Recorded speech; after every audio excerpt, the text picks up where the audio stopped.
어제까지 사흘 연휴였고 다가오는 토일월도 또 사흘 연휴죠.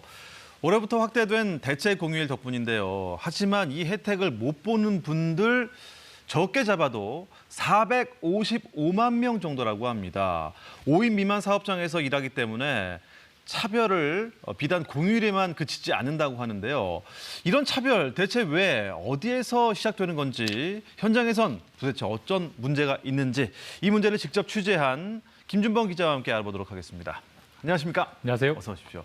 455만 명이라고 제가 말씀을 드렸는데 네. 대체 공휴일에 쉬지 못한 분들이 그렇게 많습니까? 그러니까 455만 명 정말 많잖아요. 네. 근데 사실 더 될 수도 있습니다. 제가 이제 뒤에서 쭉 설명드리겠지만 우리나라 노동법은 기본적으로 5인 미만 사업장 노동자한테 별 관심이 없어요. 그러다 보니까 이제 조사나 통계가 부실하고 노동계에서는 5인 미만 노동자 한 600만 명 될 수 있다. 이렇게 주장하고 있다 보니까 한 400만 명, 600만 명 사이 그 언저리쯤에 있다라고 볼 수 있을 것 같습니다. 그런데요, 이제 법 규정을 좀 보고 싶은 게 네. 정말 법에 5인 미만 사업장의 근로자들은 대체 공휴일에 쉬지 마라 이런 조항이 있습니까? 그렇게 야박하게 딱 집어서 적용하진 않았고 네. 이제 공휴일 법이라는 법을 먼저 봐야 되는데 이 법을 보면 이제 휴일 규정은 근로기준법에 따른다라고 이제 돼 있고요. 예. 그럼 근로기준법을 봐야겠죠. 근로기준법은 5인 이상 근로자가 있는 사업장에 뭐 휴가나 휴일 규정을 적용한다라고 돼 있어요. 그래서 위아래를 합치면 결국 이제 대체 휴일은 5인 미만 사업장은 적용이 안 된다 이런 결론이 나오는 거죠. 근로기준법, 공휴일법에서도 이렇게 네. 5인 미만 사업장의 근로자들 좀 차별을 받고 있는데 이 외에도 많은 또 차별을 받고 있다면서요? 사실 굉장히 많습니다. 사실 근로자에게 가장 중요한 게 해고잖아요. 아, 맞죠. 해고를 할 때 여러 가지 절차를 지켜야 되는데 이 해고 절차에 대한 규제가 전혀 적용되지 않기 때문에 직원이 5인 미만이면 말 그대로 사장님이 마음대로 해고할 수 있고요. 뭐 주 52시간제, 야간 수당, 휴일 수당, 뭐 연차 휴가, 뭐 생리 휴가, 그리고 작년부터 시끄러웠던 뭐 산재 문제에 따른 중대재해 처벌, 직장 갑질, 직장 내 괴롭힘 금지 하나도 적용이 안 됩니다. 근데 그렇군요. 이런 문제들이 뭐 올해 새로 생긴 문제가 아니라 1989년부터 5인 미만을 싹 빼버린 형태로 되고 있기 때문에 시장에 이미 알려진 공식입니다. 그렇다 보니까 여러 가지 회피할 수 있는 뭐 부작용, 꼼수들이 지금 판을 치고 있는 그런 상황이죠. 그렇군요.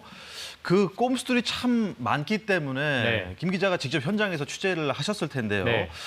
어떻습니까? 대표적으로 어떤 수법을 많이 이용하던가요? 사실 뭐 여러 가지가 있는데요. 가장 그중에 한 가지 쪼개기라는 수법을 설명을 쪼개기요? 드리면 예를 들면서 좀 말씀드려야 되는데 이 회사처럼 직원이 15명이라고 가정을 하면요. 네. 명백하게 5인 이상 사업장이지 않습니까? 그렇죠. 당연히 모든 노동 규제를 받아야 돼요.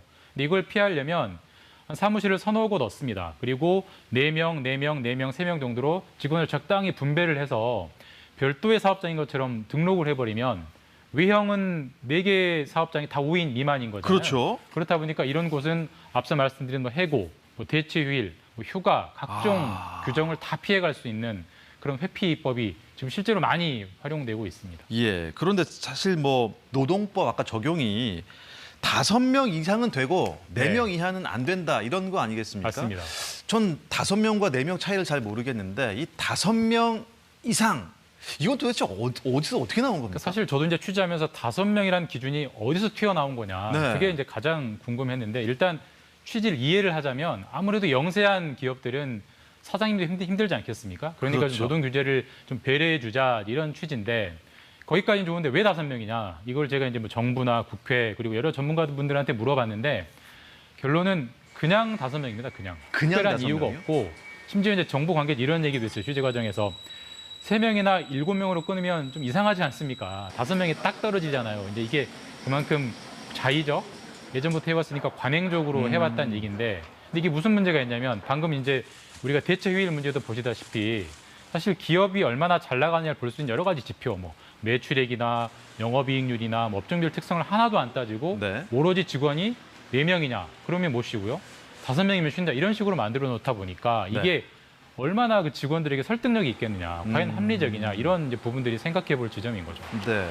불이익 받는 근로자들이 있는 반면에 또 네. 반대로 생각하면요. 진짜로 영세한 그 기업의 업체 대표, 이 사업주 이게 부담이 또 커질 수도 있는 상황이잖아요.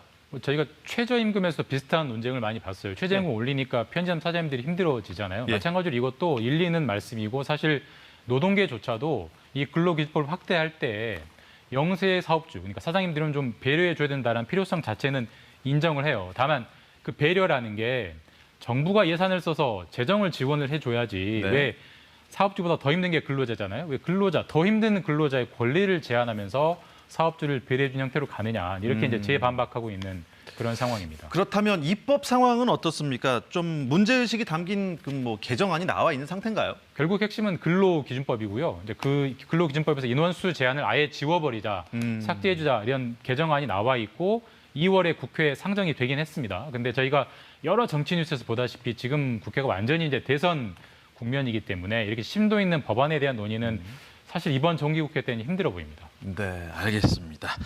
네, 김준범 기자 잘 들었습니다. 고맙습니다. 감사합니다.